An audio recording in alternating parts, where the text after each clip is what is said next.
Hey everybody, welcome to the back room. I'm Andy Ostroy. We have a fun chat for you today with Chris Cuomo. But first, thanks for tuning in. We appreciate you listening, and we'd love to hear your comments. So email us at backroomandy@gmail.com and or post on our social media, and we'll read some feedback next time.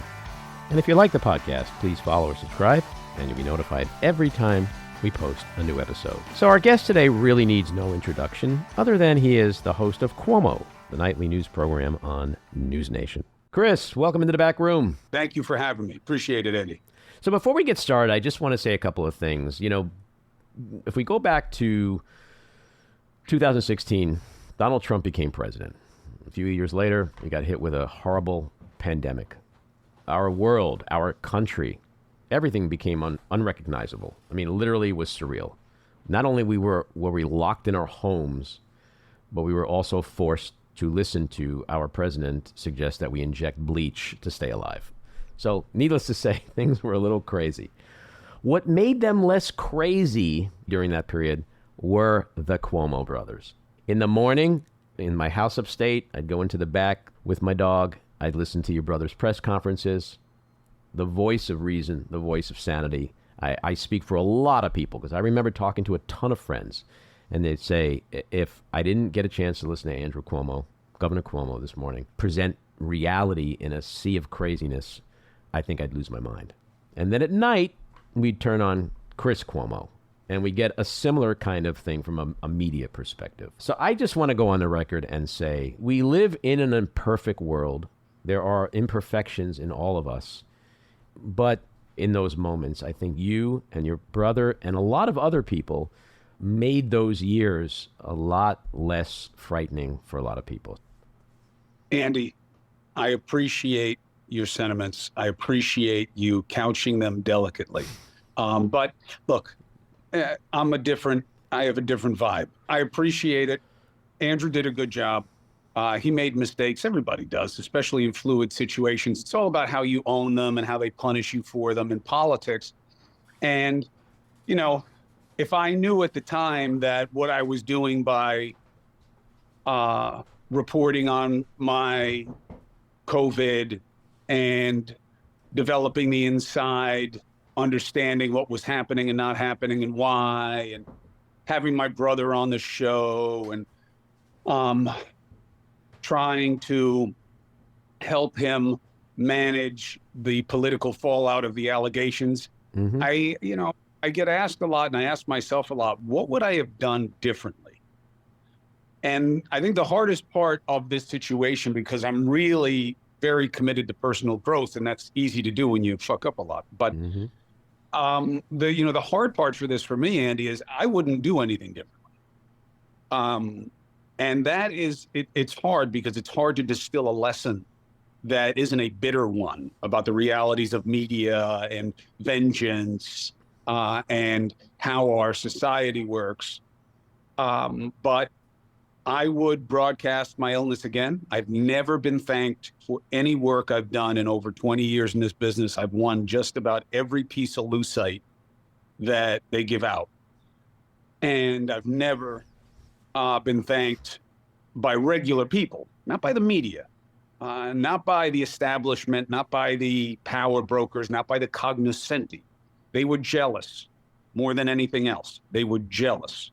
Why? They don't like people getting shine when they're not getting shine. And it bothered them that my brother was on the show. They just couldn't say anything at the time because it was too popular.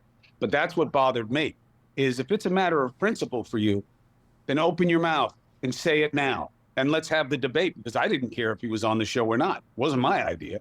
I would have been happy not having my brother on the show. He was certainly getting enough attention. For me, it was a tap dance.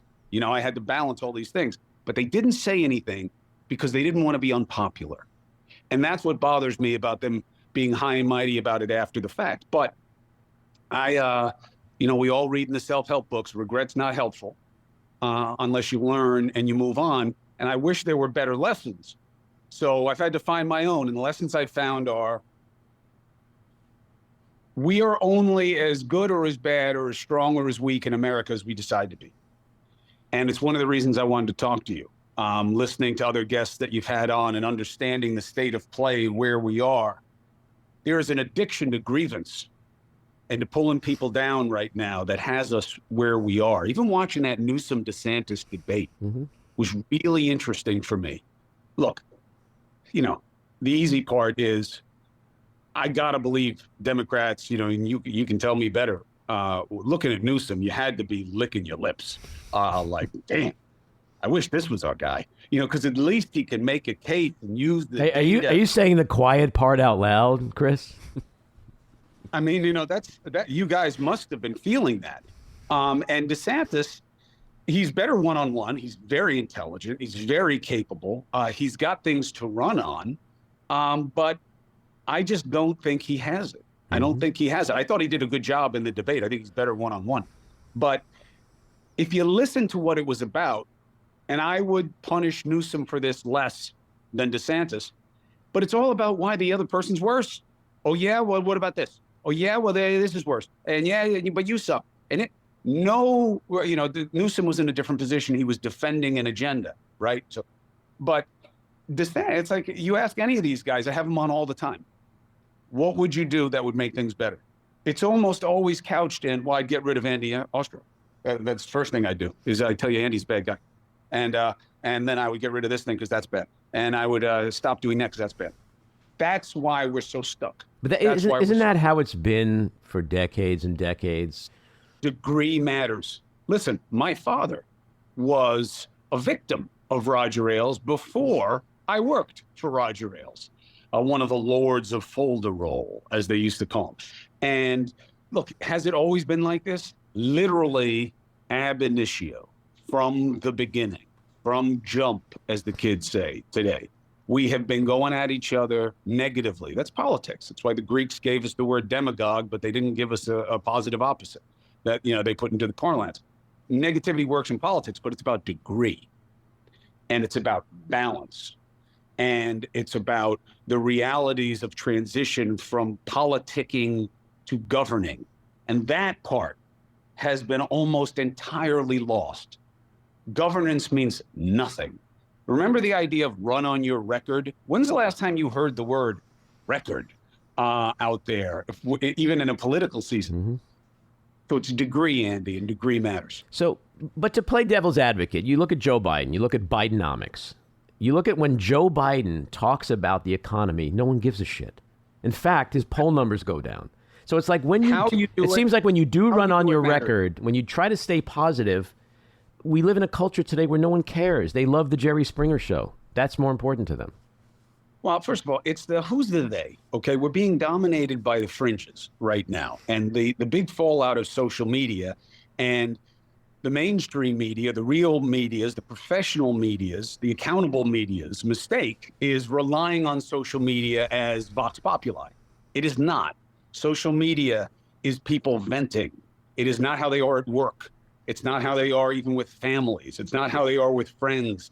I want to do a show where we take people's online activities and show them to the people in their lives and see how freaked out people get. Twitter is not reality. You have to, in America, represent sweet strength. You can't be a tough guy and go harsh straight. That's not who we are. That's who the fringes are. That's who the, I don't know about Hamas and calling them terror, you know, because Palestine needs to be free. That's the fringe. Okay, fringe ignores terrorism. Oh, yeah, and by the way, that's why we should kick Palestinians out that are protesting right now. That's the fringe on the right. We don't do that here. In the main, the people you know in your everyday life who aren't part of, you know, the political kibitzing, they are regular people. They look at all of this stuff going on, Andy, and they're like, well, who are these people? And that's the hope. The hope is the plurality of Americans saying they are neither Democrat nor Republican. That 2/3 of the people believe we should have better choices than the two, you know, understood nominees in the next election. That's the hope. You just got to speak to them. That's why I'm in this joint. That's why I'm in NewsNation. I wasn't going to come back into the media after getting shit canned by CNN. I was going to do just what you're doing now, and I have the Chris Cuomo project, and that was going to be enough. I'd won all the awards. I was number one at the biggest network there was in the world. But I got guilted and shamed into coming back and being part of NewsNation by my EP, Dusty, who's a friend of mine for 30 years, who heard me saying shit like this in my house once after I had been shit canned. And she said, and I went, what is that? What is that? What, do you got a leak? And she said, no, but listen to you, Mr. Man in the Arena, sitting in your living room. And I was like, well, I got fired. She's like, oh, yeah, so you can't get another job? Because she knew these guys had reached out to me for advice about how to start something new and what to be and what the balance should be. And she's like, you just don't want to get hit anymore. I get it. I'm not faulting you. I love you. But you just don't want to get hit anymore. So stop with the Man in the Arena talk, because you don't want to do that anymore. So that's why I'm here. That's what you do. So I want to talk a little bit about Newsmax and NewsNation. Well, how dare you? How dare you? Well, I'm going to re-record that. Everybody makes that mistake. You should actually keep it. I'm serious. It's a real branding issue. I always make decisions like when I sit down to edit, I'm like, should I keep that? You know, it's like I would keep it. My siblings do it. That's all I'm saying. Yeah. I just want to go back real quick to what I said at the opening, just to clarify, and then we can move forward. I do have issues and questions with your brother and his behavior, and that's not what I wanted to talk to you about, but I just wanted to say that. But I also wanted to say, back then, you know, I, like many people, would walk down the street and stay away from other human beings because we did not know yet if those other human beings could kill us with their germs. We've never experienced anything like that. It was fucking crazy. Hindsight is a luxury. You can all play armchair quarterback, but I remember those days, and those days were terrifying. And there were voices of reason, voices of comfort that were important. You know, it's the same argument that I've had with people about Liz Cheney when they say to me, oh, yeah, she's trying to defend democracy, but she is anti-abortion. I'm like, who gives a fuck if we don't have a democracy? And not having abortion or the right to an abortion isn't going to matter. That's not going to be your biggest problem. So it's like at some point we got to look at the totality of things, the totality of people, the circumstances at the time, in real time. Otherwise, we're just sitting back here on our high horses and judging the whole fucking world and not looking inward at our own imperfections. You are articulating the duality, the paradox that we find ourselves in. Most people look at it the way you are articulating it now, which is, all right, she's against that, but she's for this, or, you know, what makes sense, what doesn't make sense. But that is not what is dominating the dialogue. No. The dialogue is dominated by the binary battle to the bottom of two parties and what is worse. So Cheney is dead from jump because she's a turncoat. And when you're in a tribe game, you can't go to the other tribe. Cooperation is a crime. That's why they're not doing anything. So that's the way we are processing it in the media for an audience that is majority not interested in that. And we wonder why there's a disconnect. And the shame of it is that the way the game is being played is prioritizing and advantaging all the wrong people. And I don't know how to get out of it because I need to have ratings. I need to have resonance and relevance. And what the pandemic taught me was a different lesson than all of the ones that and you're right to lay all of those out. They're very real. It taught me that that crisis was not bad enough to get us out of the game. 9/11 was bad enough. Not forever. But as far as I'm concerned, the Bush administration screwed that up by going down the yellow cake road and sending me and all those men and women that died over there into the wrong country. But that was when everything started to unravel. But if 9/11 happened today, God forbid, we wouldn't handle it the way we handled that one in 2001. We would go like this. Immediately they'd say, well, that's what happens when you got Biden there. There would be no galvanizing. There would be no Biden walking through the rubble and everybody going, nobody, no way. Why? Because we are at a critical mass in this addiction to grievance. So what breaks you out of it? only two things, and one of them is so frightening. I hate it, but it's the only thing history teaches me. All I do is read history, and I'm looking for analogs all the time and trying to figure out what was said at that time, and looking at Cicero and looking at the Stoics and all these different people. Like, is there a way to articulate things to make people snap out of this and see beyond what they're being fed like lemmings? And you have overwhelming crisis, war, unifying enemy. And I don't even know what that looks like now, because now you got people in the streets in America ignoring a terrorist and looking at Israel as some kind of existential threat to Palestinians. I mean, I don't even know, I can't even get anybody to make sense to me about it. I just had a conversation with one of my kids' friends. So we have 20, 17, 13, and one of the older one's friends. And tears in her eyes. They're killing all these innocent people. They're killing them. They're killing all of these innocent people, and they have to stop. And they're colonizers, occupiers, and the tears in her eyes. I said, "Why don't you feel this way for the Uyghurs?" There are she's like, "The who?"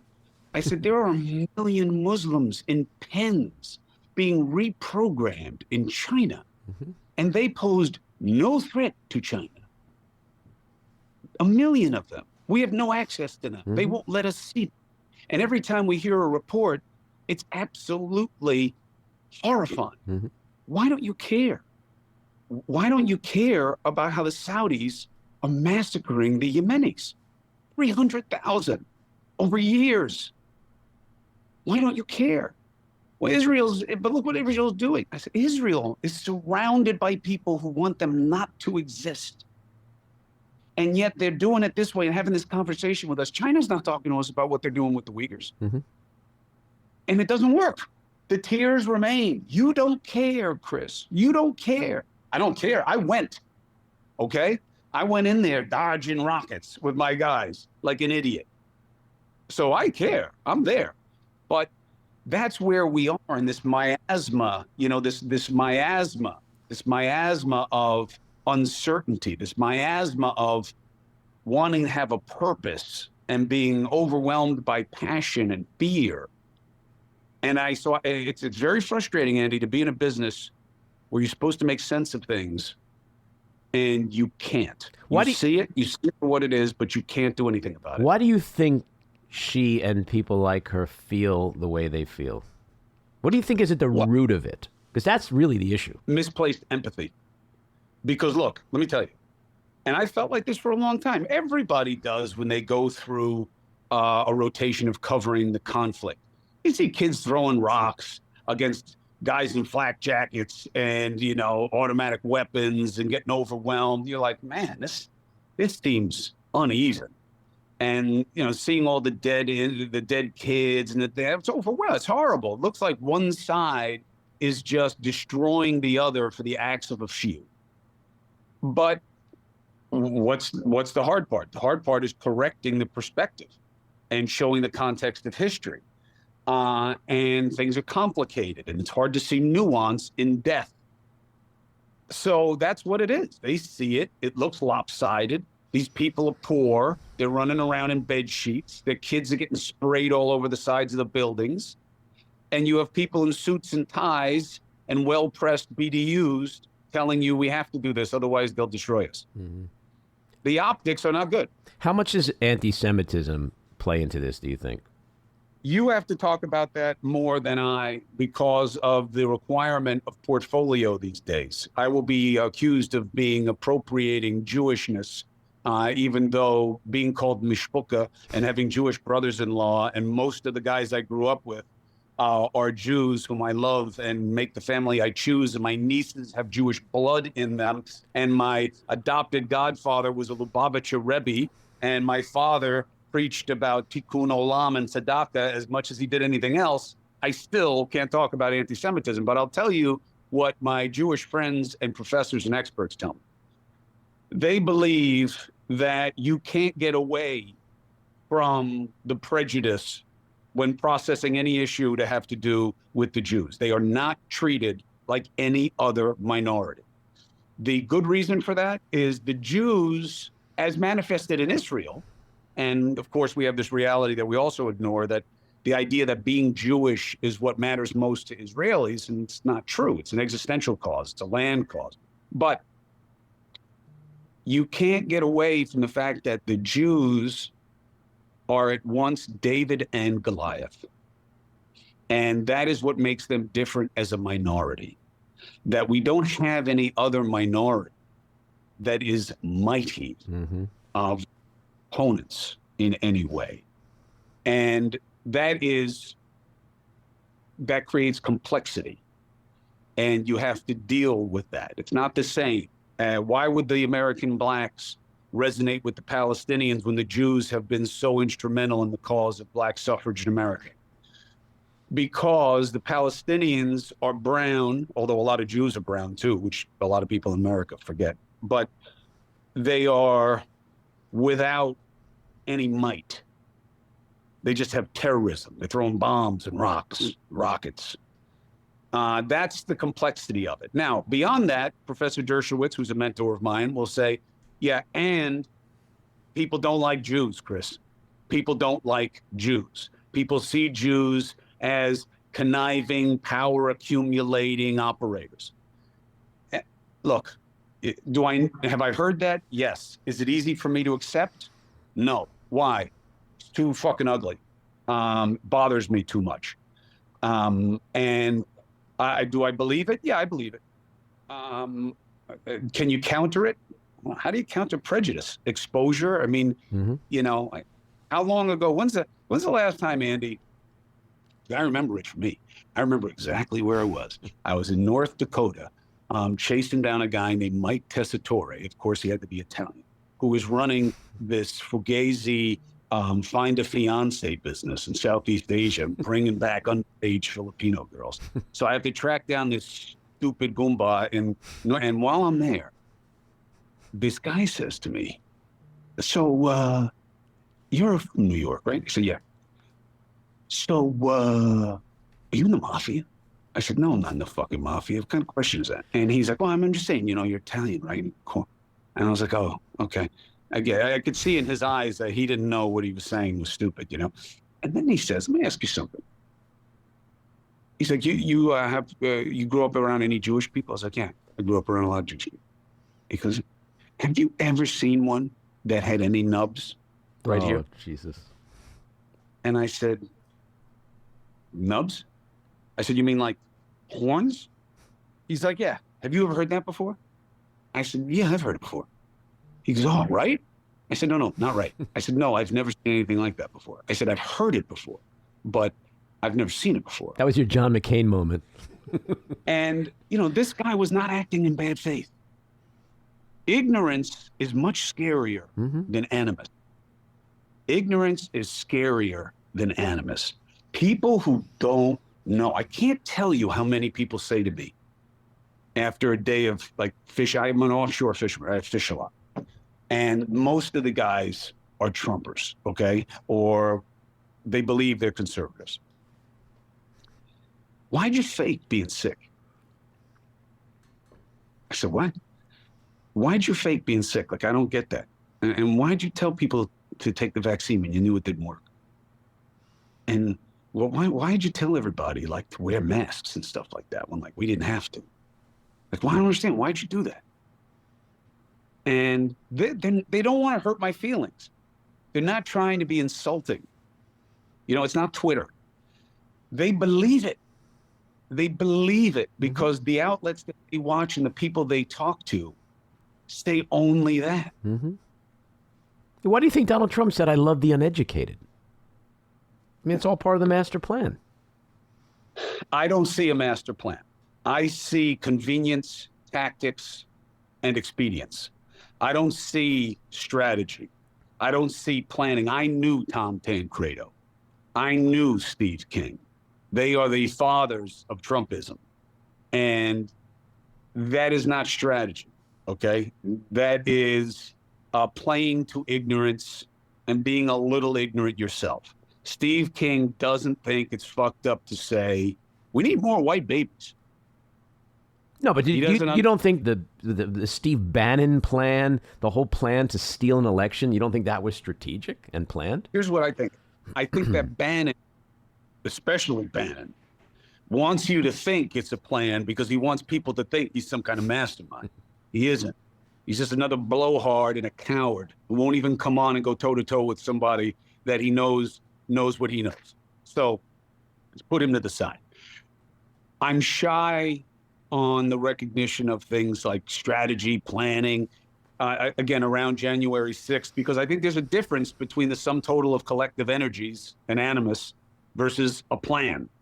I know the Proud Boys guy got that big sentence, and, I think the Proud Boys are into enough bad and destructive shit that, he was asking for it one way or another.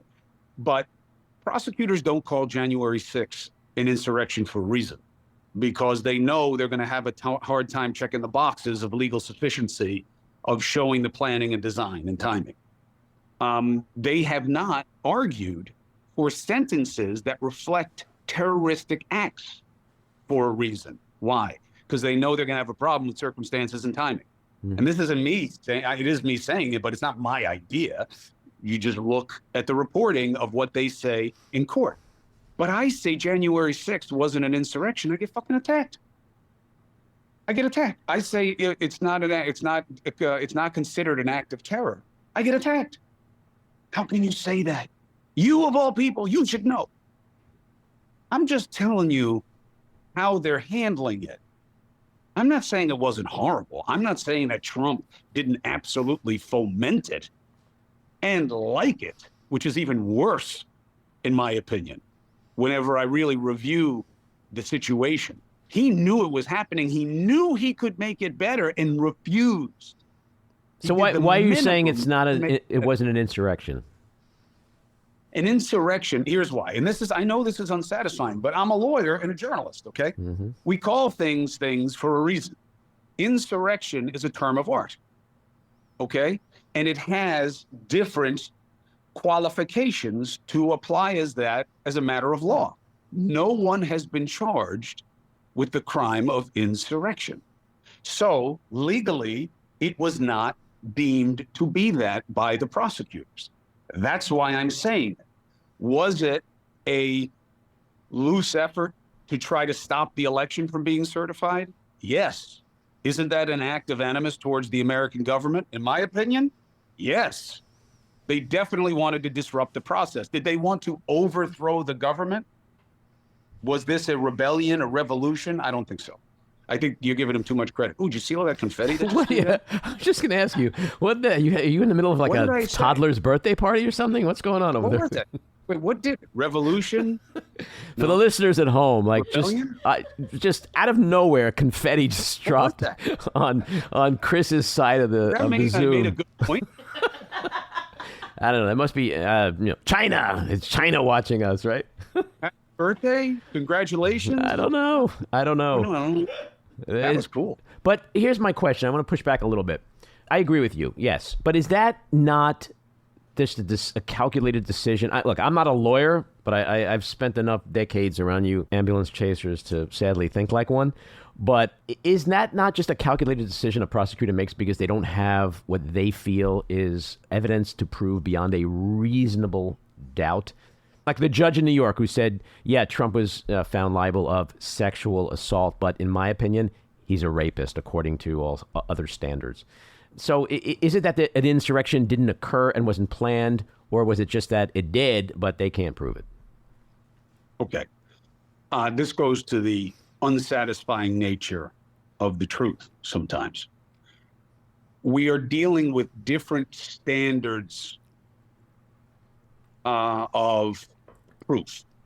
And look, this is a problem with us in a lot of cultural regards right now. As you said earlier, that you have questions and concerns about my brother. We're having a hard time negotiating the difference of illegal versus wrong. Mm-hmm. Okay? Those are often different things in the eye of the law. Okay? So the prosecutors are not calling it an insurrection for exactly the reason that you are suggesting. They don't think they can make the case. Okay, but is that just like, all right, but it really is, but they just can't prove it? Well, then it really isn't, right? But it was that, but it doesn't mean that it was a crime, but it was very wrong. Yes, it was very wrong. And it was, there were plenty of crimes committed, right? But it's not seen as an illegal attempt to overthrow the United States government. Now, that distinction matters to me in the opposite way that it matters to you. It matters to you, not to speak for you, but you'll correct me for sure, that, yeah, it was an insurrection. They didn't prove it to a legal standard, but that's like bullshit. It was an insurrection. I see it the opposite way. No, it wasn't an insurrection.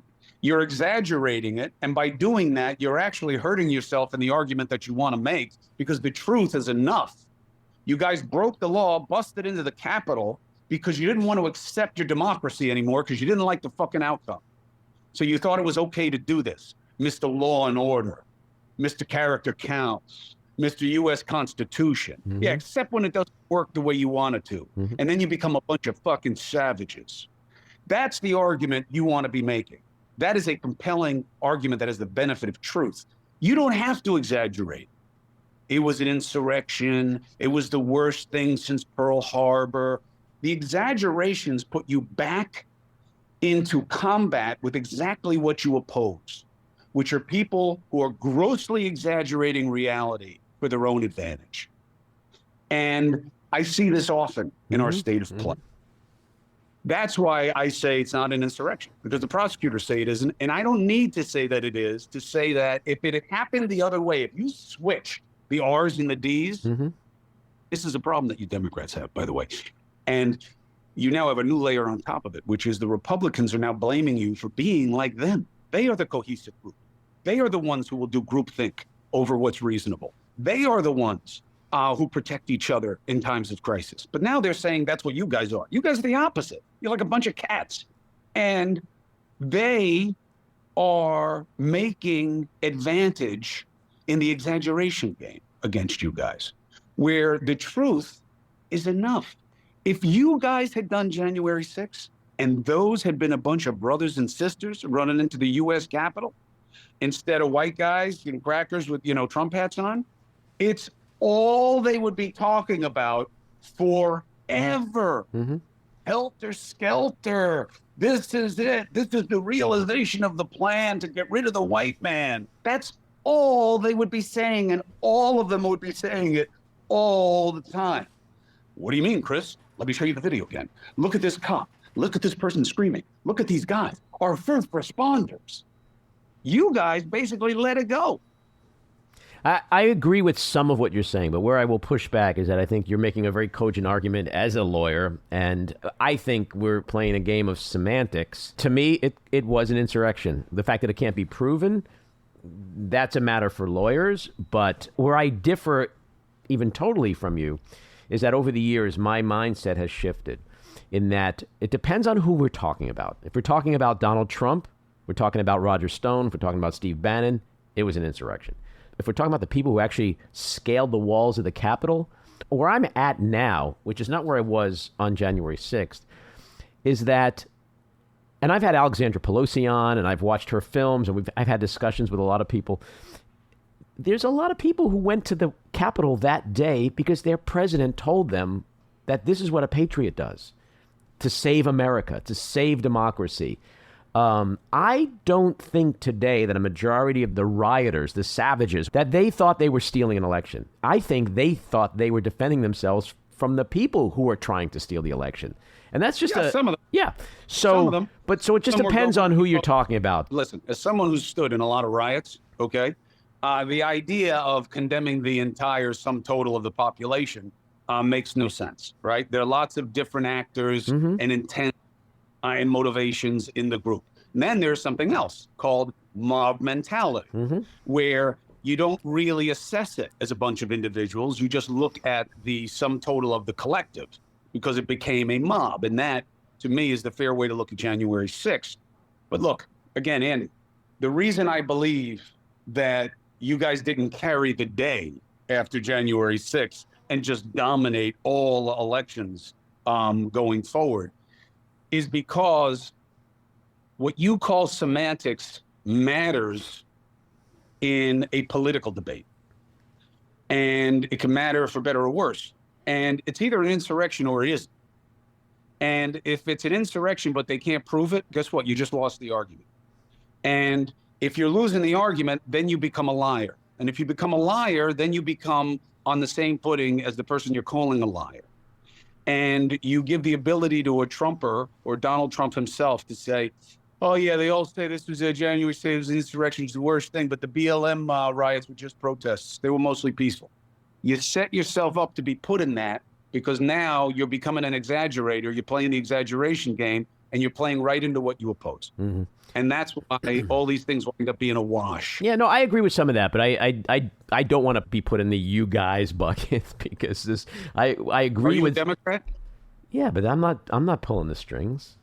I'm not making the decisions. This is what you guys argue. I hear it from all the time. I got it in my own family. But I have my own. Nobody can put me in a. I mean, you more than anybody would appreciate when I say nobody should put me in any particular bucket. You know, I'm not in a monolithic Nobody group. puts Andy in the corner. Nobody puts Andy. No in the one. corner. No one, except Mama. But I understand what you're saying, and I do agree on some level that Democrats, and that's why I say there's a distinction between Democrats and you guys, because I disagree a lot with what my party has done and how they position themselves and the messaging they put out there. I don't think it's been the most strategically sound or productive. But I want to ask you about the NewsNation show and why is it different, or what's the goal with making it different than what we as viewers see typically in mainstream media? The show is this. It is being open and having competing sides on issues that people want to be just one way. Mm-hmm. Everybody says they're open to debate the same way they used to say, do you guys want hard news or do you want entertaining news? And everybody would say, I want hard news. And then they would only watch the Kardashians. The new iteration of that is, do you want open debate? Yes, I want open debate. And then everybody watches their team. The left watches MSNBC or CNN. Reasonable people watch CNN, and then the right watches Fox. Mm-hmm.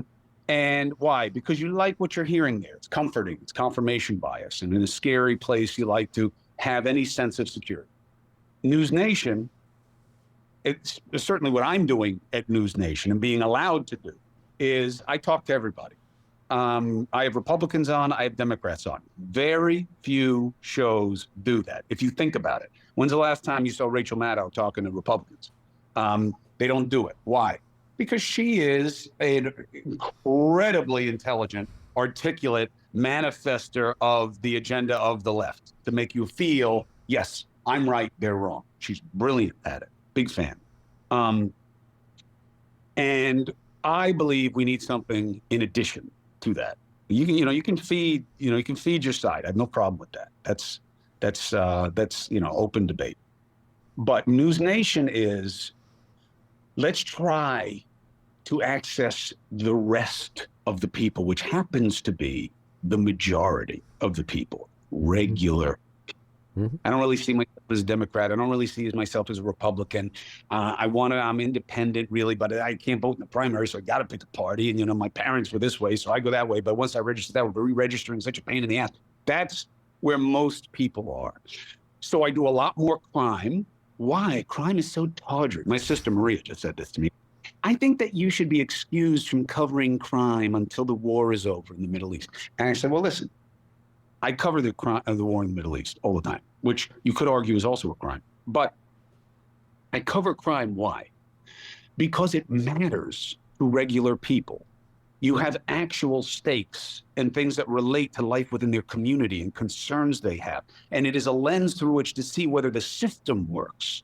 Is this person are they investigating it the right way? Do they have the right person? Are they prosecuting it the right way? Is it going to be the right outcome? Is this justice? So I'm doing more of that. I rarely covered crime at CNN because it was seen as lowbrow. And that's changing, by the way. CNN is doing more crime too because they see NewsNation's growth. So I do more crime. When I do politics, I play us versus them, but I play establishment, non-establishment. And I am a master of the game. I've grown up in it. I see it the way Neo sees the code in the Matrix. I understand what's going to happen. I understand how they're going to run and play with things. And I try to articulate to people.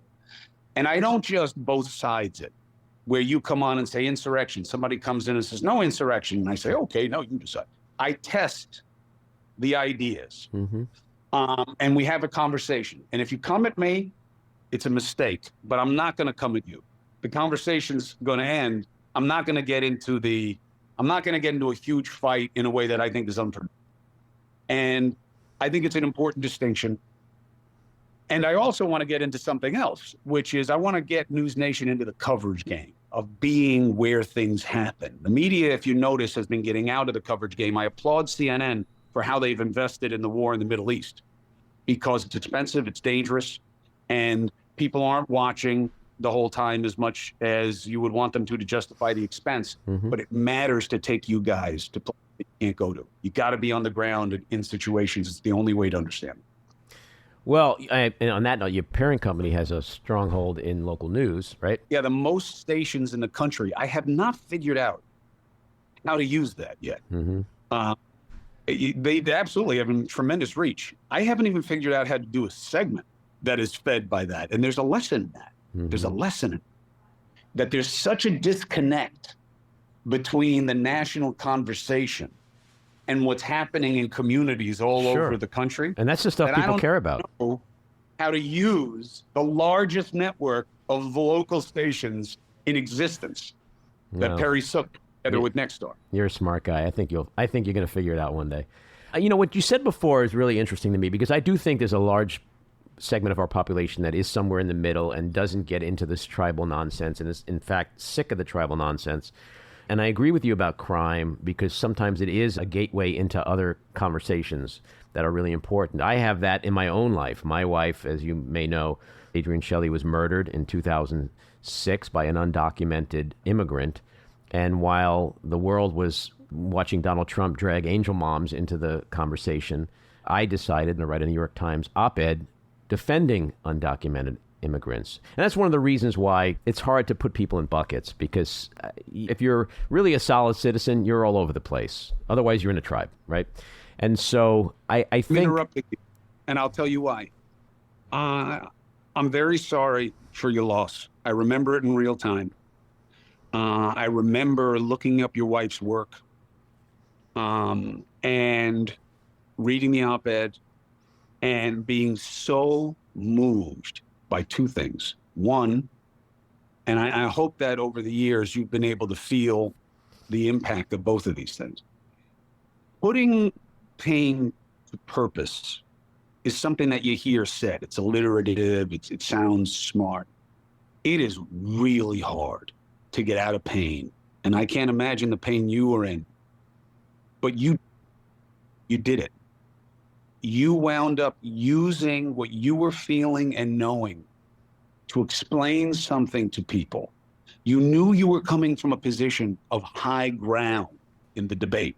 Nobody can say to you, you don't have a right. No, I have a right. Right. And it was very powerful.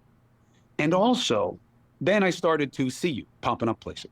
And you have achieved something, and you continue to, by the way, that is very hard for people even in that position. What happens is, and unfortunately, given the state of our culture when it comes to violence, I've seen this many, many times. The families of the victims who decide to try to harness their pain and their experience to make something out of it, something positive, so the legacy isn't just how this life ended, often get sucked into it. And the pain becomes a magnifier of their passion for, whatever side they're on and whatever it is. You never did that. You did what's even harder than that, which is you have stayed open, and you want to discuss, and you don't want to hate, and you don't want to reject, and you don't want to dismiss. And that is extraordinary, Andy. And you can agree with what I say. You can not agree with what I say. Not about you. If you disagree, you're just wrong. But on everything else. But I hope that you I hope that for you and your daughter, I hope that that's real, that you did something that is extraordinary, and you did it in a way that even for those who achieve it was remarkable. Mm-hmm. And I remember then, I lived it in real time. I covered it in real time. And I appreciated it then and now. That's why I'm on with it. Well, I appreciate that. I mean, look, I bring my own personal experience to things in the world today, like the Israeli situation.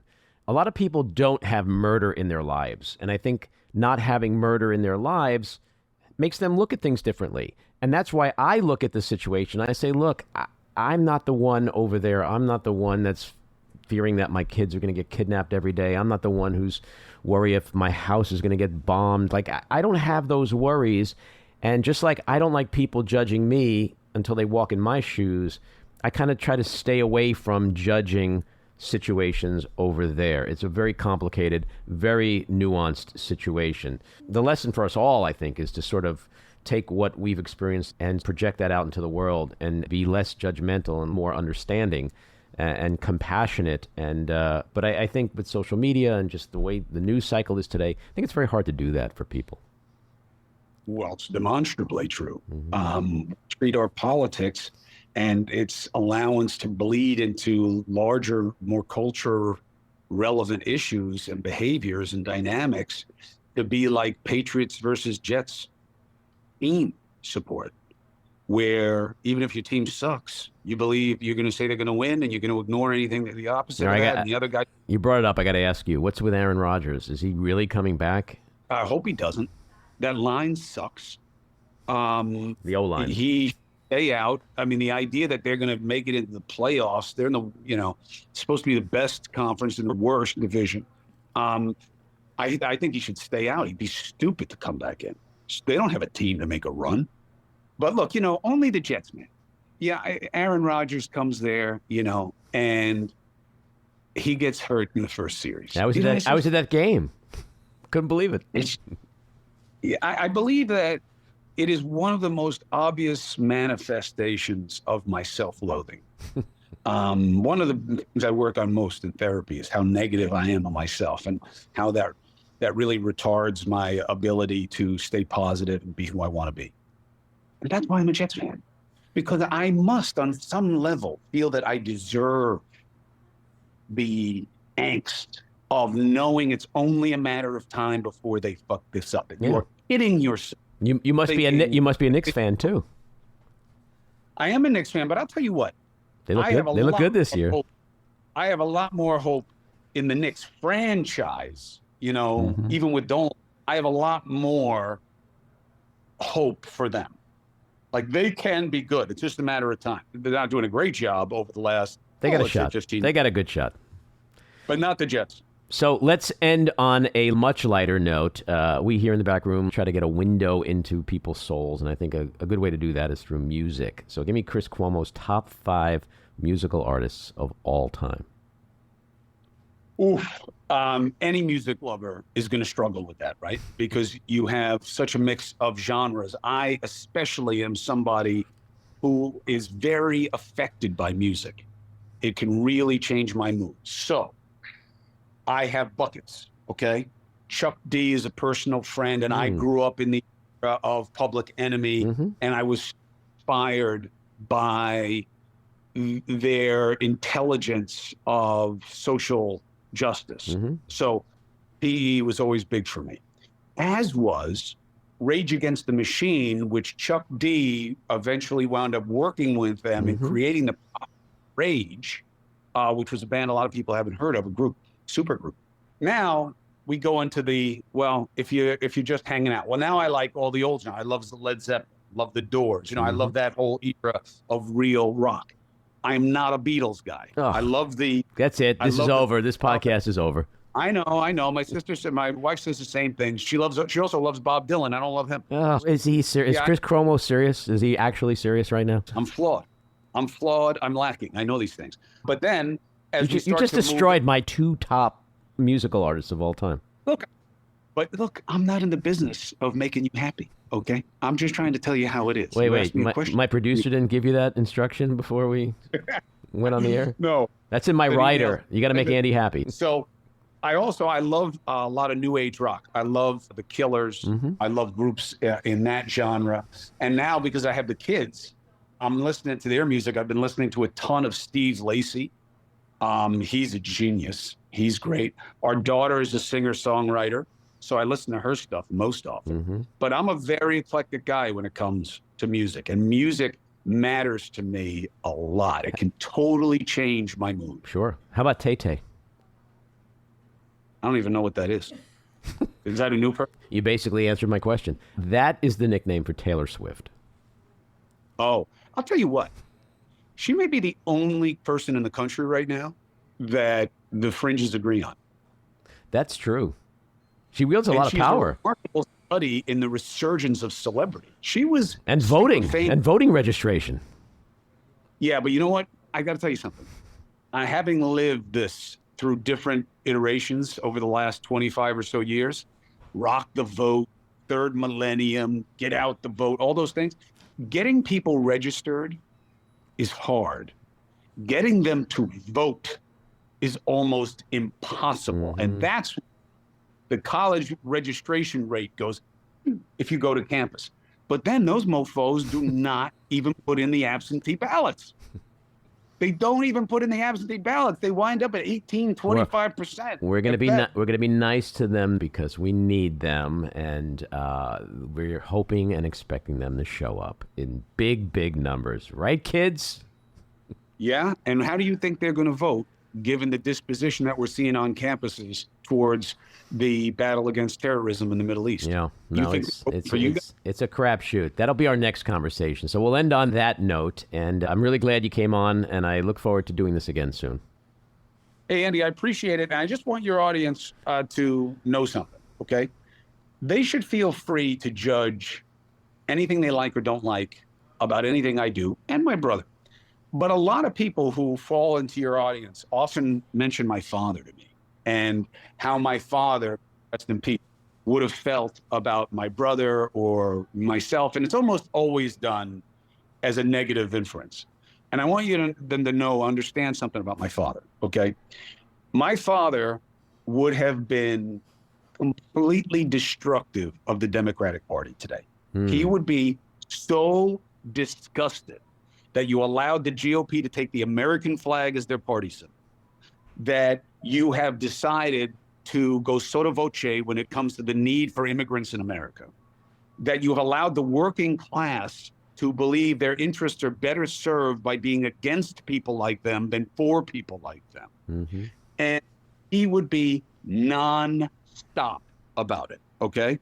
The guy was the opposite of a pack animal. He was a philosopher, he was an orator, and he was a true believer, first-generation immigrant. So the idea that, boy, if he could see your brother, he loved what my brother was about. Thank God he did not see the phase of the accusations. It would have made no sense to my father. It would have made no sense to my father that there can be no legal process involved that is forwarding these allegations into anything but allegations, and yet they were dispositive for a crowdsourced consequence in society. It wouldn't have made any sense to him as a lawyer and as a thinker. It wouldn't have made sense to him. It would have been a mob mentality. So I appreciate that they have nostalgia for my father. His message, what he was about, is more resonant today than it was even when he was saying it in the 80s and 90s. But the idea that he would see me as a turncoat, you're right, he did see me as a turncoat. He hated when I went into the media. His joke was, couldn't you do something that's better for society, like sell crack? That's what his joke was when I went into the media. So you're right about me. Parents are never happy. They're never happy with what their kids do. Italians are never happy when it comes to their kids. I think one of the things people do like about you, Chris, is that you are all about family and you defend your family, and that, putting aside anything else, that is admirable. We could talk about your dad next time, because I do think a lot of people think he was a great politician and a great man. I am one of them, and I would love to talk with you in more depth about his career and what he contributed to American politics. I think that you are a force for good in this dialogue, and I wish you well. And I hope you heard what I said about how I was first introduced to you, and I remember it like it was yesterday. I appreciate that, my friend. All right, next time. Take care. All right. Thanks for the opportunity. This episode of The Back Room was edited and produced by me, Andy Ostroy. It was co-edited and co-produced by Matty Rosenberg and co-produced by Jen Hammoud. Our theme song was composed by Andrew Hollander, and our logo was designed by Cricket Lengyel. And special thanks to Patricia Wind. Please take a moment to rate and review the podcast, and also follow or subscribe. Until next time, keep your eyes on Washington, Hollywood, and your own backyards, and have a great week.